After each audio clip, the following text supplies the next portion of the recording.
All right, Evan Marinofski, John Zanis, Bruins, Lightning game one. And the story of the game was clearly Jaroslav Halak in this one, Evan, and he was good. I mean, look, he still let in a soft-ish goal through a screen, maybe through McAvoy. It wasn't terrific, but it's not what he let in. It's what he stopped, particularly in the second period where when the Bruins took a 2-0 lead and Tampa just flipped the switch and just came at him with everything they had, and he turned it all away. And Bruins went into the intermission there up 2-0, and that was something. He really kept him in the game. So your thoughts on him tonight and just how he's been since he took over for Tuukka?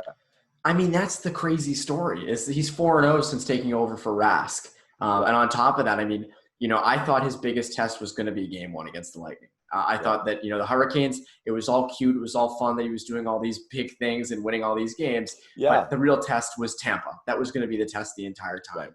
Right. And to rattle off a 35 save performance against that Tampa team, to have 18 saves, as you mentioned, that second period, I mean, my God. The fact that he came up as big as he did, and they weren't all perimeter shots. The Bruins did a solid enough job of keeping them to the perimeter. But still, there were a lot of shots from in tight. There were a lot of big saves he made right in high danger chances, and he turned them all away. And there were a lot of shots from the point that went through traffic that he made saves on. I was reminded by people on Twitter that the first goal went off McAvoy, or it skimmed him. Did not go right in. I thought it went right in. You could see it. It nicked a pad. It nicked McAvoy and changed direction. So it looked softer than it was because it wasn't a full screen. But at the end of the day, you're right. That was a deflection. So that's hard to fault Halak for it. It looked bad at first. Yeah, and I think overall, it's funny. Halak's games seem to have a common trend of great, first 40 minutes. Then in the third period, there's always a little hiccup, little moment where you go, oh my God, this might be too good to be true. And that almost happened in game one. I mean, you had, as you said, the one that went off McAvoy. You had the second goal that had eyes from the point. You have these plays, and you're sitting there, and the Bruins missed an empty net 3 times in the final 2 minutes. And it had all the ingredients to, this is going to be a nice little choke job in game one, which is going to set the tone badly for the Bruins in the series. But instead, the story is Jaroslav Halak has assumed the role of starter great. Now, again, we're going to see how this sort of takes over to take shape in the rest of the series and how he handles these back-to-backs as well. And you're really worried if Tampa gets rolling or Tampa gets out, and because they have the firepower, they absolutely can do it. And that's the fear here is this should have been a series with 2 Vezina finalists, and you check the boxes as even in terms of the goaltending matchup, but it's not. And you still have Vasilevsky, who is a Vezina finalist, reigning Vezina winner. I think he's a finalist 3 years in a row. Tampa's got that solid, right? And the Bruins are starting a backup, and that's the reality. So you're almost waiting for the other shoe to drop with Halak, for him to kind of turn back into a backup and lose you a game. I mean, you're afraid there's going to be that Halak game, the one where it's like you lost it because of this guy, and against Tampa that's going to be hard. So right now, there's nothing to be upset about, but that concern is always going to be there going forward. I don't know at what point you feel that he's got it locked down. I don't know if there's going to be that moment. I don't, right. Because as we know from during the season, he's great in taking half the games, not all the games. He does go through stretches of rough patches, as every goalie does, but he does a lot. It seems to for a couple games at a time. He has real troubles.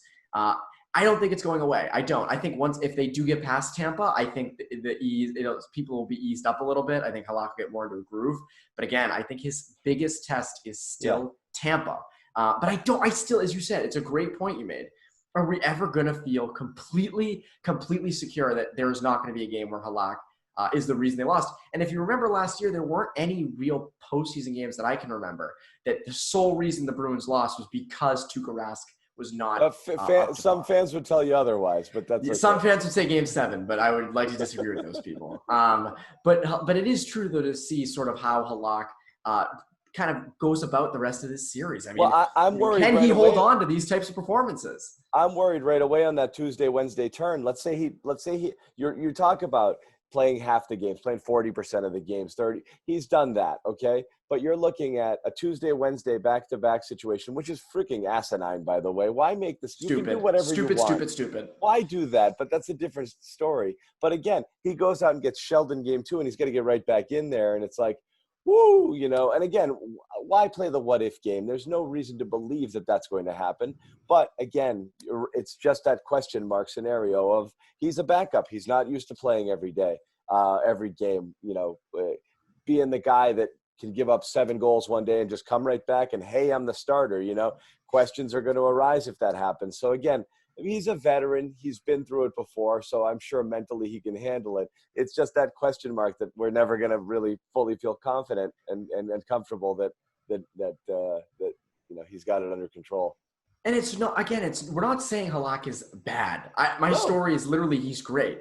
My point is he does not have the track record that someone like Rask has, where you can solely rely on Rask showing up every game. We don't know what Jaroslav Halak is going to look like with these back-to-backs and with a full series against the Lightning. We really have no idea. And also, the scary part is the backup situation. Now, they, ironically enough, just re-signed Dan Vladar in the middle of the game. Hey, here's a contract extension midway through the second period. Or I think it was the first intermission. I think it was a little planned, but whatever. But there's not a lot to back up Halak. If Halak plays bad, who are you putting in? A guy with no NHL experience or someone with 17 career games? So that's another part of the reason why someone like Halak or a situation like this does scare us and a lot of people. You've got your finger on the pulse. What's Tuukka Twitter saying right about now? Is it good riddance, I'm glad he's gone? Or is it, okay, I take it all back, I wish you would return, I hope everything's okay at home, please come back? I think it's funny. I haven't seen a lot about Rask. Once the Greg Hill show piece came out that said it was a medical emergency, once people sort of wrapped their head around that, they were like, you know what, it makes sense why he left. But there isn't a lot of Rask talk. There's not a lot of people saying, oh, he's done, I hate him, he's terrible, blah, blah, blah. It's more just along the lines of, Halak has been good, Halak's been solid. I'm saying the Tuukka haters out there would still feel a lot better if he was here. Yes, of course. Yeah. Everyone would feel better if Rask was here. Rask is your starting goalie. He's your Vezina finalist. Yeah. Yes, of course you'd feel better if Rask is here. But Halak's doing a damn good job. Yeah. Okay. Well, again, we'll see it. It's a win. It's a win against Tampa. It's weird. The Bruins are and were wire to wire the best team in hockey, but when you play Tampa, for some reason you feel like you're the underdog.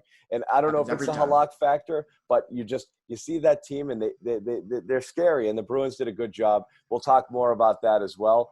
But for now, it's Halak, ride him or die, game 2 on Tuesday. So we'll see what happens. Evan Marinofski, John Zanis, we'll have more.